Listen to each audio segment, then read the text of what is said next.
Welcome back, everyone. We're diving into the Guernsey Literary and Potato Peel Pie Society today. Oh, this one is special. It seems like a real comfort read, right? But there's also, from what I've seen, Definitely some depth. yeah, like more than just a sweet story. You got it. Post-war Guernsey trying to rebuild, and then this letter comes in.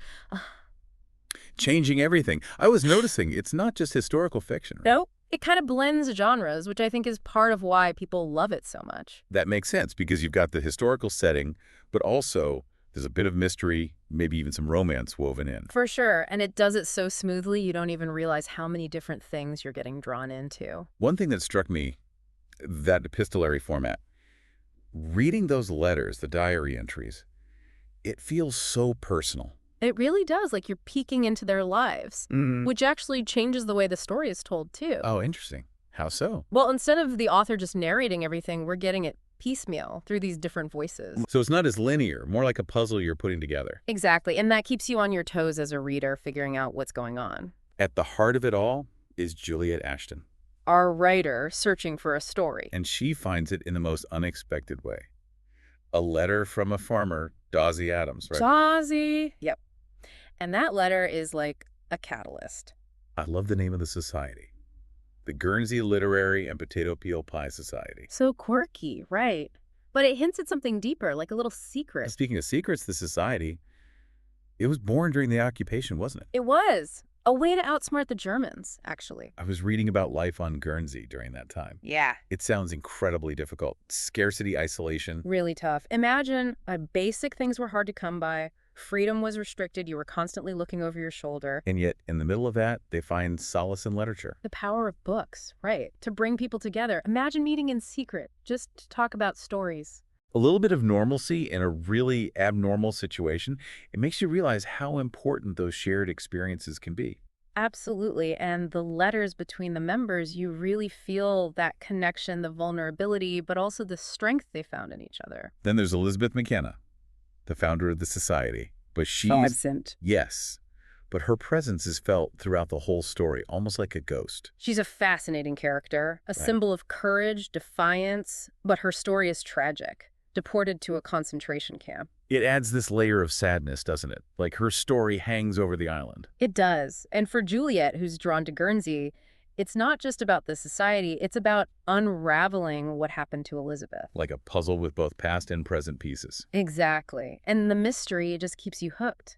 You want to know more about her, about the society, about how everyone survived. And that brings us to this idea of resilience. Big time. It's not just about getting through something awful, but finding those little bits of beauty and strength along the way. The islanders, they weren't just surviving. They were creating joy, connection, even with everything going on around them. Sharing meals, laughing, telling stories, those things mattered. I noticed both Juliet and Dawsey, they each have their own kind of resilience. Right. Juliet, she comes to Guernsey looking for a story, but she finds so much more.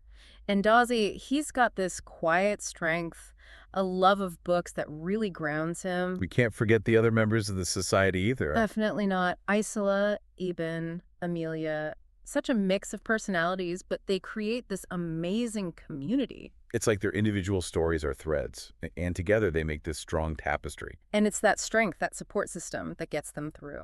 One thing I found interesting was how the book portrays the occupation. It's not just good guys and bad guys, it's more nuanced than that. It's real life, isn't it? People had to make hard choices, compromise, just to get by. Like Christian Hellman, the German officer. He actually becomes fond of the islanders. It makes you think, right, about those shades of gray, how even in war, things aren't always so black and white. It's more authentic that way, and it makes you think harder about history, about human nature. And it reinforces the importance of empathy, understanding. Even when there's conflict, there can be connection. Speaking of connection, this book connects us to a part of history many people don't know much about. The occupation of the Channel Islands, forgotten by a lot of folks, but this book shines a light on it. It shows us that history isn't just big events and battles. It's also about the everyday lives of people caught in those events. And how they respond.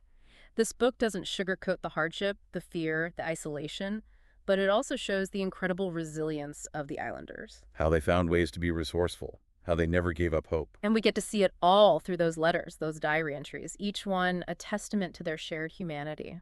The book manages to balance that heaviness with moments of humor, little joys. Important, right. To remind us that even when things are bad, there's still room for laughter, for love, for those simple things that make us human.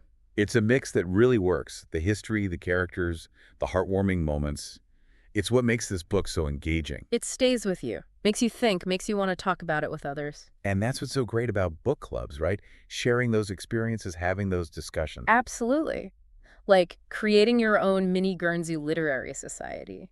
Connecting with people, exploring different viewpoints. Especially in today's world, with everyone so busy, so online, it's easy to feel disconnected.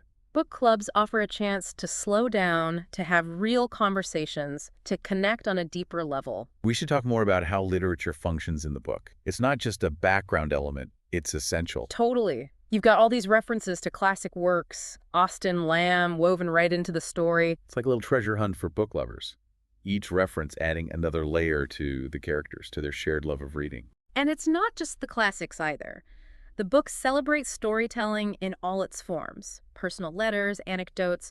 It reminds us that stories have power. Especially during the occupation. For the islanders, stories were an escape, a source of comfort, inspiration. And for us as readers, those stories connect us to their experience. We feel what they felt. We understand their hope. The book shows how differently people connect with literature. Some escape into it, some see themselves in it. And some, like Dawsey, find guidance, wisdom in it. Those essays by Charles Lamb, they helped him make sense of the world. Showing us that literature can offer so much no matter what's going on in our lives.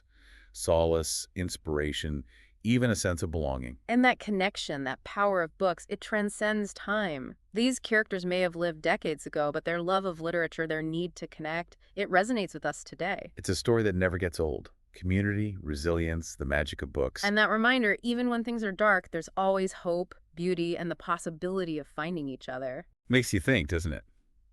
Like, what if we all had that? That sense of community, that shared love of reading. It would be pretty amazing. Less isolation, more connection, maybe. This book, it really stuck with me. I keep thinking about it. It's one of those stories you just want to talk about, you know? Definitely. There's so much there, so many layers. You could discuss it forever. And that's part of what makes the Guernsey Literary and Potato Peel Pie Society so special. It's not just heartwarming, it makes you think. It makes you want to connect with others. And it reminds you of how powerful stories can be. For sure. Books aren't just entertainment. They can be so much more. They offer comfort, they inspire us, they help us feel less alone. They take us to other places, Yeah. show us new ways of seeing things, Okay. help us understand our own lives better. And with everything going on in the world, all the chaos and division, that kind of connection is so important. If you're looking for a book that will stay with you, a book that will make you feel something, the Guernsey Literary and Potato Peel Pie Society. Is it? It's a soul-nourishing read. It'll warm your heart, remind you of the good in people. Might even inspire you to start your own book club. Imagine that. Getting together with friends, neighbors, sharing stories, creating your own little literary haven. Building community, celebrating the joy of reading. What could be better? So, to our listeners, we encourage you to pick up a copy of the Guernsey Literary and Potato Peel Pie Society, give it a read, and see what magic you discover. We hope this deep dive has given you a glimpse of what's waiting inside. And if you're hungry for more book discussions like this one, make sure to subscribe to our channel, Books Podcast, to discover new book reviews.